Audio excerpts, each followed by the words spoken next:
Welcome back to another Sketchy Watercolor Artist video. This painting will be in gouache. Mostly gouache. I think I used gouache only. It was very watered down gouache. So, in a sense, you could say that very watercolory in nature in the beginning, and then moving to more opaque.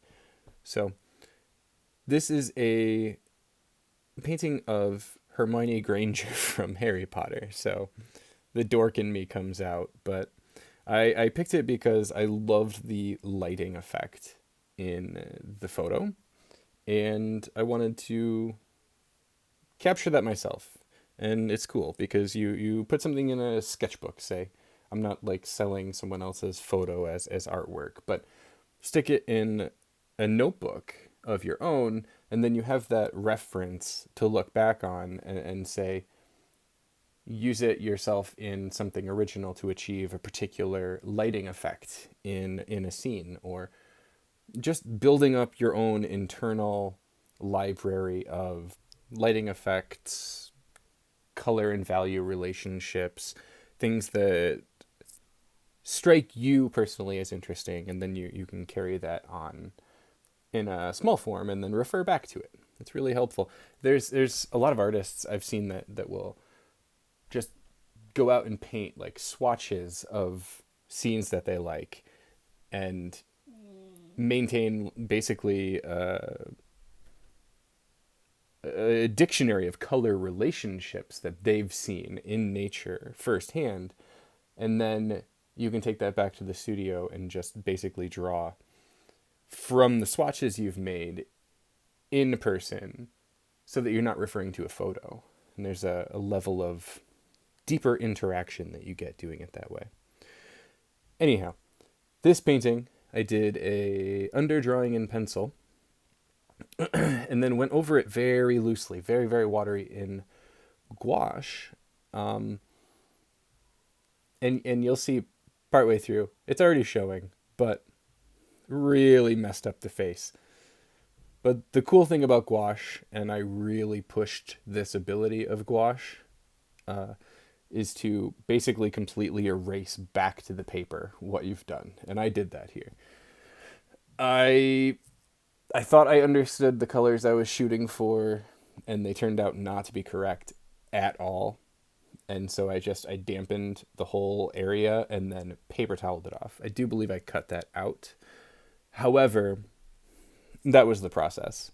I finished the rest to a certain level of my own liking, and then I wet the whole face down, let it sit, and then I sopped up all of that with a dry paper towel. And it came pretty much clean. I still had to use very opaque gouache paint back over the face, but it was it was much easier after I figured out where I went wrong. And pretty much from the beginning, I took the values of the face and kept making them darker and darker and darker. And in essence, weirder and weirder and weirder, to the point where it was mildly creepy. But, oh, there you go. Face gone. Back to the pencil drawing underneath, which actually doesn't look bad. So I basically learned to take my time a little bit more. Take it slow. Build up, at least in your main subject, especially in faces, if you have a problem going too dark too fast. Take it slow, work the lights, move to the darks, and don't push the darks too far too fast, because it can get out of hand. And at a certain point, if your paper isn't strong enough to handle all of the moisture, you can't erase it. You'll end up shredding the paper.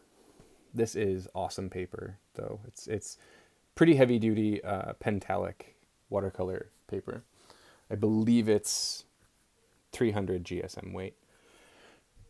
Awesome stuff. Great for sketching. It's a really cool personal sketchbook. I liked how this painting turned out. I don't mind not having the values perfect in the face.